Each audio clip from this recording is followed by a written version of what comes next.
जरा सोचिए, दो लोग एक ही दफ्तर में काम करते हैं।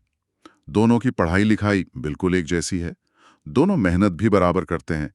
और तो और दोनों के पास मौके भी समान हैं। हाँ, अक्सर ऐसा देखने को मिलता है।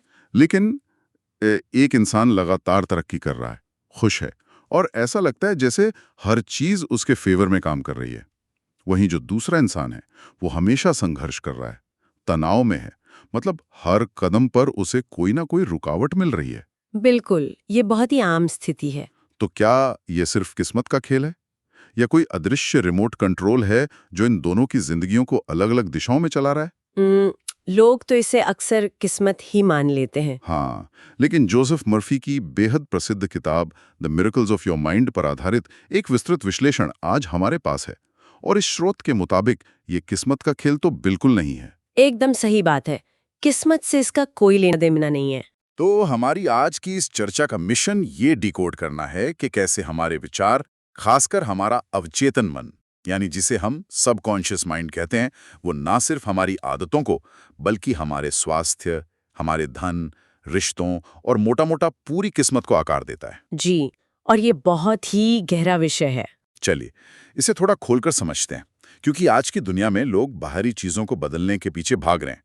लेकिन स्रोत सामग्री साफ कहती है कि बदलाव का असली कारखाना हमारे अंदर चल रहा है। यहाँ सबसे दिलचस्प बात यह है कि जब कोई इंसान डिप्रेशन, चिंता या लगातार मिल रही असफलताओं से जूझ रहा होता है ना, तो वो क्या करता है? वो नौकरी बदलता है, शहर बदलता है या फिर रिश्ते बदल लेता है। हाँ, मतलब बाहरी बदलाव की कोशिश करता है। बिल्कुल।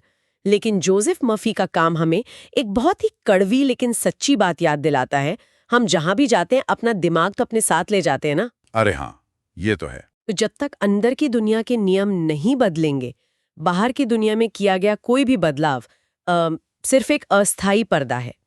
सफलता और असफलता की पूरी रूपरेखा असल में हमारे विचारों के बीच लड़ी जा रही है। तो इस अंदर की दुनिया के काम करने के तरीके को समझने के लिए स्रोत में दिमाग के दो हिस्सों का जिक्र किया गया है।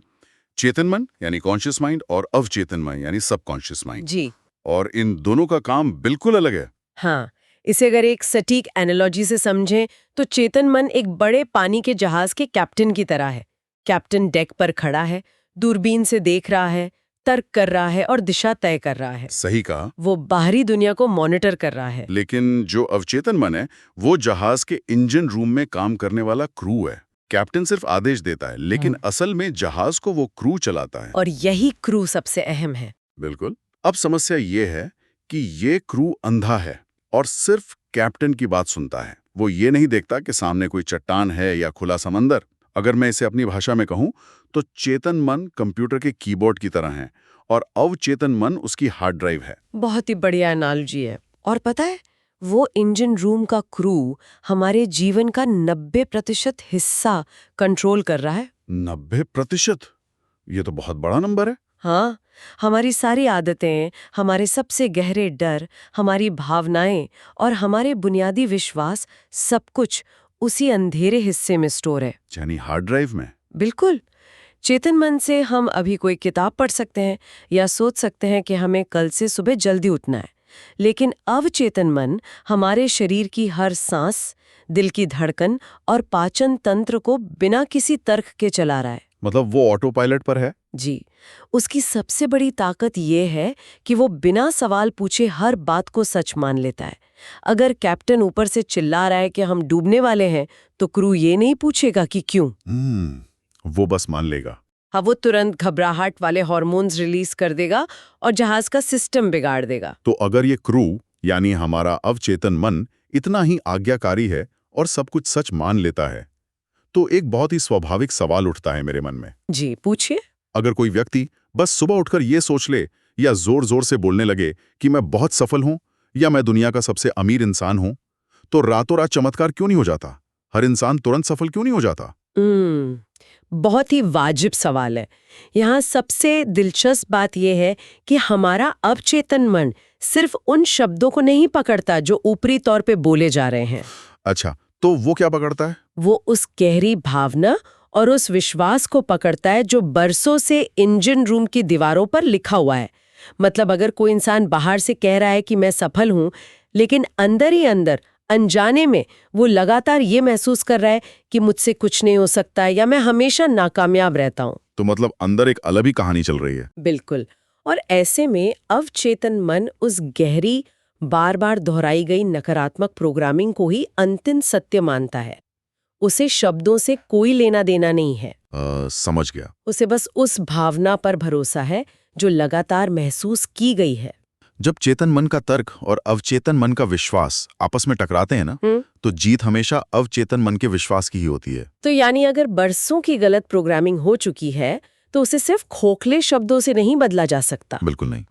तो चूंकि अब ये बात साफ हो गई है कि ये सिस्टम काम कैसे करता है, तो अगला कदम ये जानना है कि इस इंजन रूम के क्रू को नई ट्रेनिंग कैसे दी जाए, इस पुरानी और नकारात्मक हार्ड ड्राइव को रीप्रोग्राम कैसे किया जाए। यहीं पर असली काम शुरू होता है। स्रोत में इसके लिए फेथ यानी विश्वास शब्द का इस्तेमाल हुआ है। यहाँ ये स्पष्ट कर देना जरूरी है कि ये किसी धार्मिक या आध्यात्मिक आस्था की बात नहीं हो रही है। ये एक मानसिक टूल है। हाँ, ये एक विशुद्ध मानसिक शक्ति है। फेथ का मतलब है किसी चीज को बिना किसी शक के मानसिक रूप से सच मान लेना, भले ही वो भौतिक दुनिया में अभी तक प्रकट न हुई हो। बिना किसी सबूत के यकीन कर लेना। जी, जब मन किसी विचार को एक हकीकत के रूप में पूरी तरह स्वीकार कर लेता है, तो अवचेतन मन उस विचार को एक ब्लूप्रिंट या नक्शे की तरह इस्तेमाल करने लगता है। और फिर वो इंसान के व्यवहार, उसकी आदतों और उसके आसपास की परिस्थितियों को उसी नक्शे के हिसाब से ढालने का काम शुरू कर देता है। कमाल की बात है। अब इस रीप्रोग्रामिंग को करने के लिए स्रोत ने हमारे सामने एक पूरा टूल किट रखा है। इसमें 5 मुख्य हथियार हैं और मैं चाहूंगा कि हम हर एक को थोड़ा गहराई से समझें। हाँ बिल्कुल, ये बहुत जरूरी हिस्सा है। तो पहला है रेपिटेशन यानी दोहराव। दूसरा है ऑटो सजेशन, जिसका मतलब है खुद को लगातार सकारात्मक आदेश देना। जी। तीसरा है विजुअलाइजेशन यानी बंद आंखों से मन में एकदम साफ तस्वीरें बनाना। चौथा है अफर्मेशंस, जो हमेशा वर्तमान काल में और पूरी भावना के साथ बोले जाने चाहिए। और पांचवा टूल? और पांचवा, जो बहुत ही शक्तिशाली लगता है, वो है मेंटल मूवीज, यानी सोने से ठीक पहले अपने मन के पर्दे पर अपनी सफलता की पूरी फिल्म चलाना। तो इस सब का मतलब क्या है? क्या ये सिर्फ दिन में खुली आंखों से सपने देखने जैसा नहीं है, जिसे हम डे ड्रीमिंग कहते हैं? नहीं, दोनों में बहुत बड़ा फर्क है। इन पांचों टूल्स के पीछे एक बहुत ही गहरा विज्ञान काम कर रहा है। देखिए, विजुअलाइजेशन काम कैसे करता है। हाँ, बताइए। आधुनिक न्यूरोसाइंस बताता है कि जब हम आंख बंद करके किसी चीज को पूरी शिद्दत से महसूस करते हैं, तो हमारे दिमाग के न्यूरॉन्स बिल्कुल वैसे ही फायर करते हैं जैसे किसी असली घटना के समय करते हैं। दिमाग असलियत और कल्पना में फर्क नहीं कर पाता। अरे वाह, तो मतलब दिमाग के लिए दोनों चीजें एक ही हैं? बिल्कुल। जब कोई व्यक्ति सोने से पहले मेंटल मूवी चलाता है, तो वो ऐसा समय होता है जब चेतन मन का तर्क सो रहा होता है और अवचेतन मन का दरवाजा पूरी तरह खुला होता है। मतलब वो बिना किसी रुकावट की जानकारी अंदर ले रहा होता है। एकदम सही। उस समय दिमाग में डाली गई तस्वीरें सीधे गहराई में उतर जाती हैं। अब स्रोत में इसके 2 बहुत ही हैरान करने वाले उदाहरण दिए गए हैं। एक उदाहरण उस व्यक्ति का है जिसे लंबे समय से नौकरी नहीं मिल रही थी। हाँ, मैंने भी पढ़ा वो केस। वो लगातार निराशा में डूबता जा रहा था, लेकिन फिर उसने एक तकनीक अपनाई जिसने 21 दिनों तक हर सुबह और रात बिना किसी शक के ये दोहराया कि मेरी पसंद की नौकरी पहले ही तय है। और उसने उस भावना को महसूस भी किया। बिल्कुल, उसने उस राहत को महसूस किया जो नौकरी मिलने के बाद होती है। और 21वें दिन एक ऐसी कंपनी से उसे जॉब ऑफर आया जहां उसने कभी आवेदन भी नहीं किया था। ये सच में चमत्कारी लगता है। और दूसरा उदाहरण एक महिला का है जिसने कैंसर जैसी जानलेवा बीमारी को मात दी। जी। वो रोज खुद को पूरी तरह स्वस्थ रूप में देखती थी, विजुलाइज करती थी। हाँ, वो विजुलाइज करती थी कि वो भाग रही है, हंस रही है और डॉक्टर उसे बता रहे हैं कि अब कोई बीमारी नहीं बची है। देखिए, इन दोनों उदाहरणों में एक बात एकदम समान है। इन्होंने सिर्फ सोचा नहीं, इन्होंने महसूस किया। जी। जब हम मेंटल मूवीज या विजुअलाइजेशन की बात करते हैं, तो जैसा आपने कहा, लोग इसे डे ड्रीमिंग मान लेते हैं, लेकिन दोनों में जमीन आसमान का फर्क है। कैसा फर्क? दिन में सपने देखना एक निष्क्रिय और खोखली प्रक्रिया है। इंसान बस कुछ अच्छा होने की कल्पना करता है, लेकिन अंदर से जानता है कि ये सच नहीं है। हाँ, मतलब बस ख्याली पुलाव पकाना। बिल्कुल।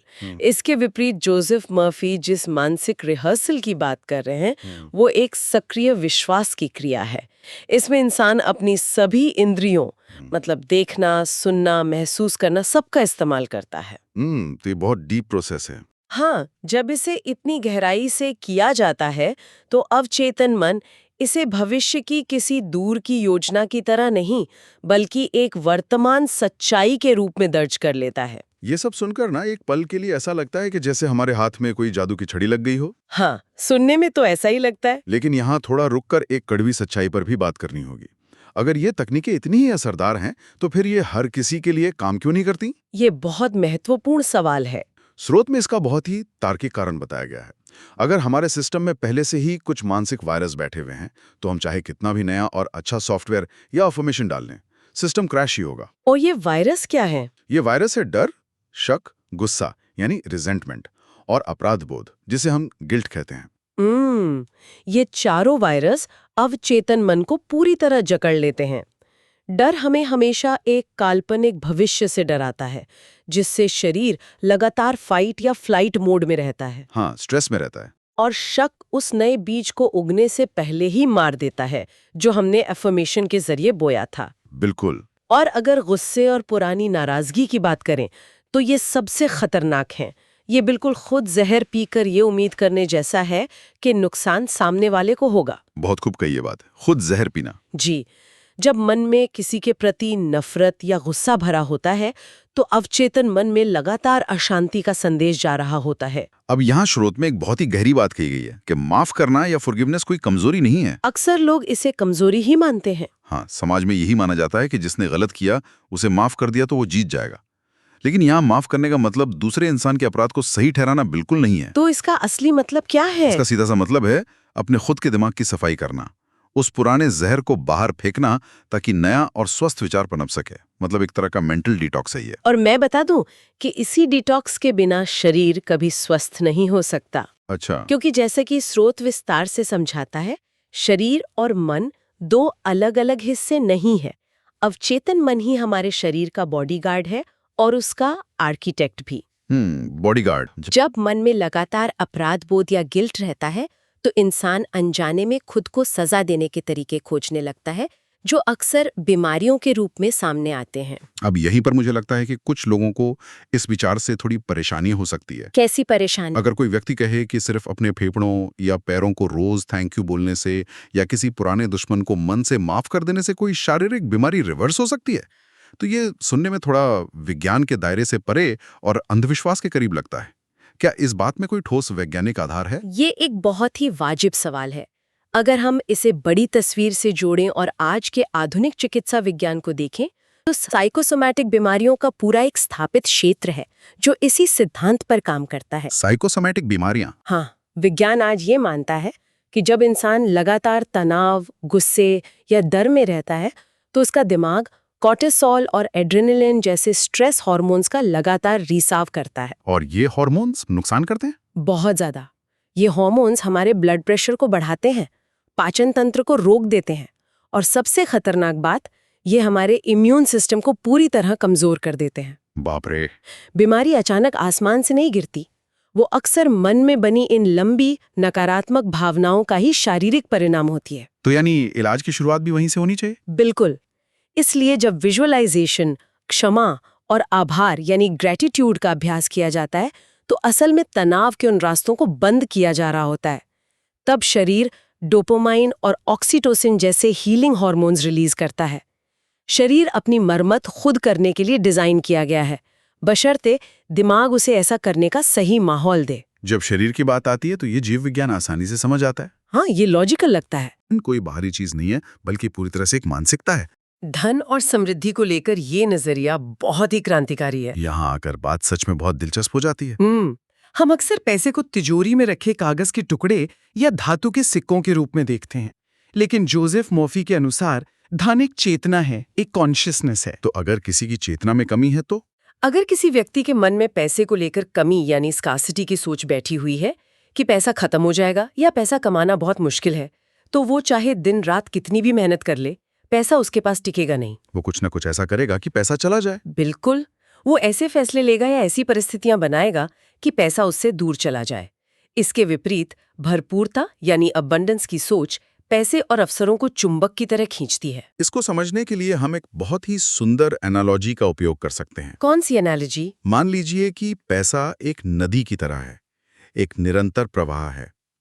अगर कोई व्यक्ति डर के मारे उस नदी के पानी को एक जगह रोककर या बांध बनाकर रखना चाहे कि कहीं कल पानी खत्म न हो जाए, तो वो रुका हुआ पानी बहुत जल्दी सड़ जाएगा। बहुत सही उदाहरण है। लेकिन अगर वो उस पानी को बहने दे, उसका उपयोग करे, तो ताज़ा और साफ पानी लगातार पीछे से आता रहेगा। स्रोत भी ठीक यही कहता है कि जो इंसान अपना समय, अपनी सेवा या अपना पैसा बेझिझक बांटता है, वो असल में इस ब्रह्मांड को और अपने खुद के अवचेतन मन को ये संकेत दे रहा होता है कि मेरे पास भरपूर मात्रा में है। और पता है, ये प्रवाह का सिद्धांत सिर्फ पैसे तक सीमित नहीं है। अच्छा? और कहाँ लागू होता है?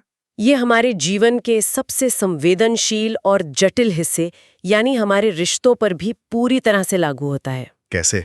हमारे आसपास के लोग और हमारे रिश्ते कुछ और नहीं बल्कि हमारी आंतरिक अवस्था के दर्पण होते हैं।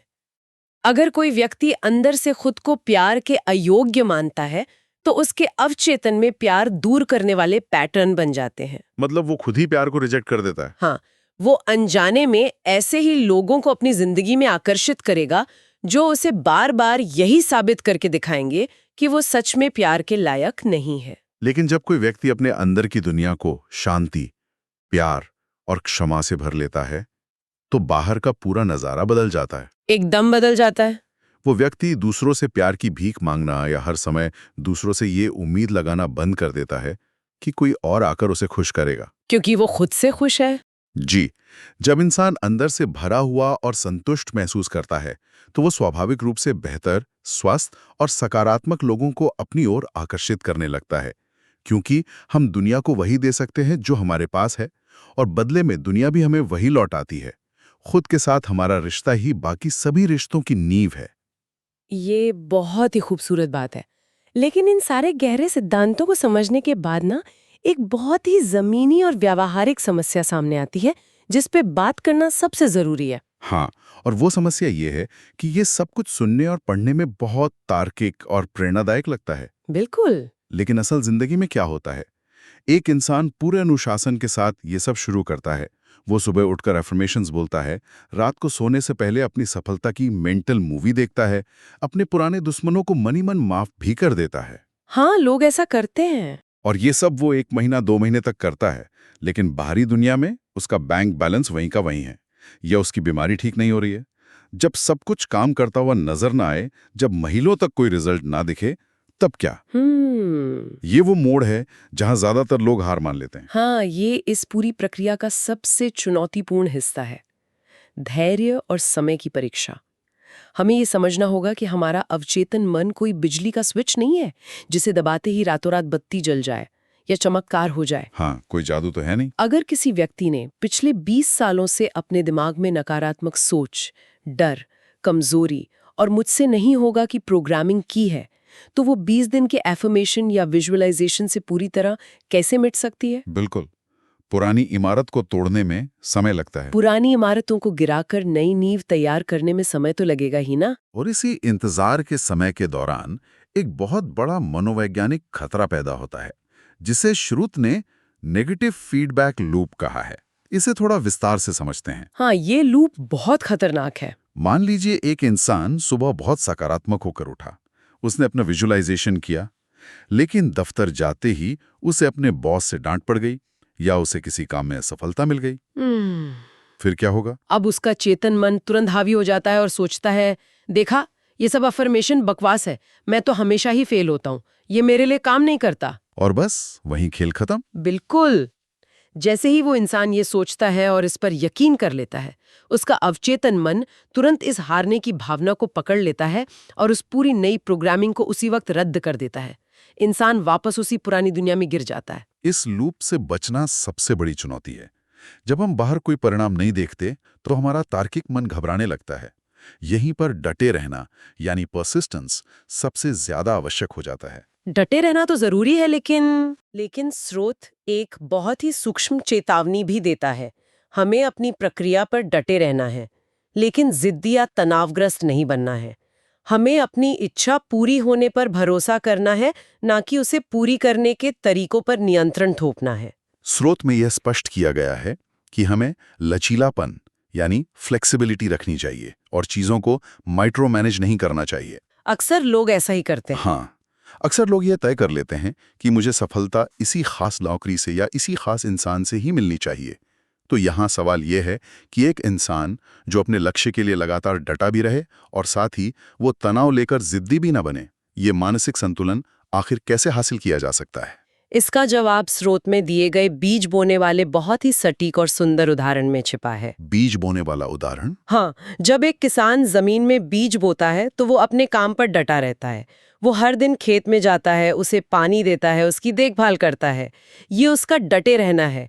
वो प्रकृति की प्रक्रिया पर पूरा भरोसा करता है। बिल्कुल। लेकिन वो जिद्दी होकर या घबराहट में हर रोज मिट्टी खोदकर ये नहीं देखता कि बीज के अंदर से अंकुर फूटा या नहीं। हाँ, ऐसा करेगा तो बीज मर ही जाएगा। वही तो, वो जानता है कि ऐसा करने से बीज मर जाएगा। वो लचीलापन रखता है और उसे समय देता है। ठीक इसी तरह जब हमने अपने मन की उपजाऊ मिट्टी में नए और सकारात्मक विचार बो दिए हैं और बाहर भौतिक दुनिया में कोई चमत्कार आता हुआ ना दिखे, तो निराश नहीं होना चाहिए। बिल्कुल, निराश होने या घबराने के बजाय ये समझना चाहिए कि हमारा माइंड अभी मिट्टी तैयार कर रहा है, अंदर ही अंदर जड़ें बन रही हैं और मजबूत हो रही हैं। अरे वाह, क्या बात है! ये नजरिया ही पूरी तरह बदल देता है ना? इसका मतलब है कि जब बाहर कुछ भी नहीं हो रहा होता है, तब भी दरअसल बहुत कुछ हो रहा होता है।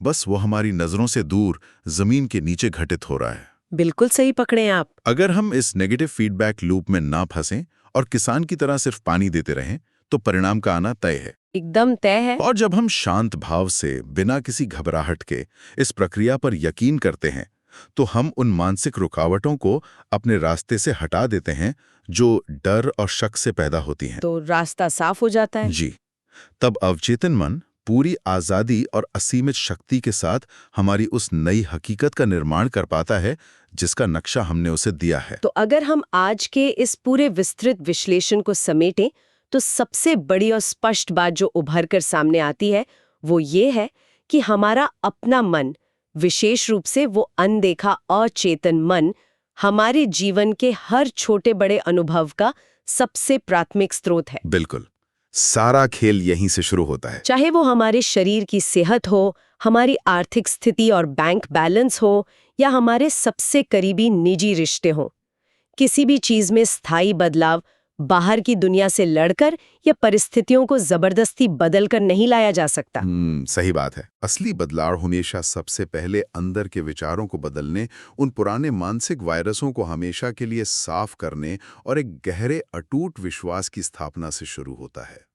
ये सिर्फ किसी एक किताब का ज्ञान नहीं है, बल्कि ये जीवन को पूरी तरह से अपने नियंत्रण में लेने का एक व्यावहारिक विज्ञान है। हमें इस बात की जिम्मेदारी खुद लेनी होगी कि हम अपने मन रूपी इस असीमित शक्ति वाले खेत में हर दिन कैसे विचार बो रहे हैं। क्योंकि फसल तो उसी की कटेगी जो बोया गया है। बिल्कुल सही, जो बोएंगे वही काटेंगे। और इसी अहम विचार के साथ हम आज की हमारी इस गहरी चर्चा को यहीं विराम देते हैं, लेकिन जाने से पहले अंत में एक विचार सोचने लायक है। जी बिल्कुल, बताइए। आज हमने पूरे समय इस बात पर गहराई से चर्चा की कि कैसे एक अकेले व्यक्ति का अवचेतन मन उसकी पूरी जिंदगी, उसकी सेहत, उसकी सफलता और उसके भाग्य को पूरी तरह से पलट कर रख सकता है। अगर सिर्फ एक इंसान के अवचेतन दिमाग में हकीकत को बदलने की इतनी बड़ी ताकत छिपी है, तो जरा सोचिए अगर दुनिया के लाखों करोड़ों लोग सामूहिक रूप से अपने दिमाग में एक बेहतर, प्यार से भरी और शांतिपूर्ण दुनिया की मेंटल मूवी चलाना शुरू कर दें, तो क्या हमारा वो सामूहिक अवचेतन मन इस पूरी दुनिया की हकीकत को एक साथ नहीं बदल देगा? इस बारे में जरूर सोचिएगा।